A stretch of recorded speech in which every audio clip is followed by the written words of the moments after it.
Hi welcome to coffee ನಾಡು ಕನ್ನಡ ಲಾಗ್ಸ್ಗೆ ಎಲ್ರಿಗೂ ಸ್ವಾಗತ. And ಬೆಳಗಿನ ಶುಭೋದಯ. ಎಲ್ರಿಗೂ ನವಮಿಯ ಶುಭಾಶಯಗಳು. ಶ್ರೀರಾಮನವಮಿಯ ಪೂಜೆ ನಮ್ಮನೇಲಿ ಮಾಡಾಗಿದೆ. ಅದ್ರ ಜೊತೆಗೆ ನಾನಿಲ್ಲಿ ಕೋಸಂಬರಿ ಮಾಡಿದ್ದೀನಿ. ಆ್ಯಂಡ್ ಅದ್ರ ಜೊತೆಗೆ ನಾನಿಲ್ಲಿ ಮಜ್ಜಿಗೆ ಮಾಡಿದ್ದೀನಿ. ಆ್ಯಂಡ್ ಪಾನಕ ಕೂಡ ನಾನಿಲ್ಲಿ ರೆಡಿ ಮಾಡ್ಕೊಂಡಿದ್ದೀನಿ. ನೈವೇದ್ಯಕ್ಕೆ ಅಂತ ಹೇಳ್ಬಿಟ್ಟು ನಾನಿಲ್ಲಿ ಎಲ್ಲ ಫುಲ್ ರೆಡಿ ಮಾಡಿ ಇಟ್ಕೊಂಡಿದ್ದೀನಿ. ಬೆಳಗಿನ ಪೂಜೆ ಆದ ತಕ್ಷಣ ಇಷ್ಟೊಂದು ರೆಡಿ ಮಾಡ್ಕೊಬಿಟ್ಟು ನಾನೀಗ ದೇವರಿಗೆ ರಾಮನ ಹೆಸರು ಹೇಳ್ಬಿಟ್ಟು ನೈವೇದ್ಯ ಮಾಡ್ತಾಯಿದ್ದೀನಿ. ಅದ್ರ ಜೊತೆಗೆ ನಾನಿಲ್ಲಿ ದೇವಸ್ಥಾನಕ್ಕೆ ಹೋಗಲಿಕ್ಕೆ ಅಂತ ಹೇಳ್ಬಿಟ್ಟು ರೆಡಿಯಾಗಿದ್ದೀನಿ.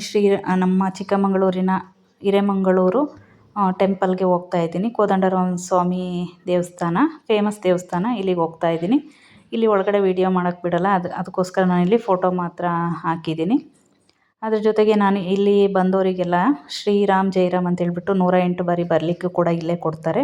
ಮತ್ತು ಹೋಮ ಕೂಡ ಇತ್ತು, ಹೋಮದಲ್ಲಿ ಕೂಡ ನಾನಿಲ್ಲಿ ಕೂತ್ಕೊಂಡಿದ್ದೀನಿ. ಆ್ಯಂಡ್ ದರ್ಶನ ಬಂದಿದ್ದೀನಿ. ದರ್ಶನ ತುಂಬ ಚೆನ್ನಾಗಾಗಿದೆ. ಸೊ ಎಲ್ಲರೂ ನನ್ನ ವೀಡಿಯೋಸ್ನ ಸಬ್ಸ್ಕ್ರೈಬ್ ಮಾಡ್ಕೊಂಡು ನೋಡಿ, ಸಪೋರ್ಟ್ ಮಾಡಿ ಅಂತ ಎಲ್ಲರೂ ಕೇಳ್ಕೊತೀನಿ. Thank you for watching.